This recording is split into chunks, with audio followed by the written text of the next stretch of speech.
கரிகாலன் அரண்மனையிலே களவாட வந்த கசடனை, குற்றங்களை எல்லாம் பெரிய குற்றம், ஒற்று வேலை பார்ப்பது, விசாரணையின்றி வெட்டி எறிவதுதான் அதற்குரிய தண்டனை.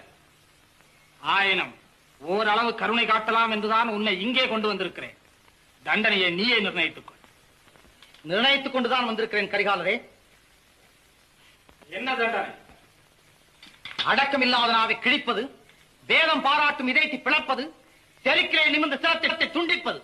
இவ்வளவு கூடிய தண்டனை தேவைதான்.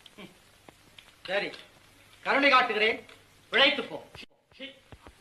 அறிவு கட்டவரே, கடாரம் முதல் கங்கை வரையிலே பகைவரை கைது செய்ததும் கருணை காட்டியதும் கரிகாலன். அவனுக்கா கருணை காட்டுகிறாய்?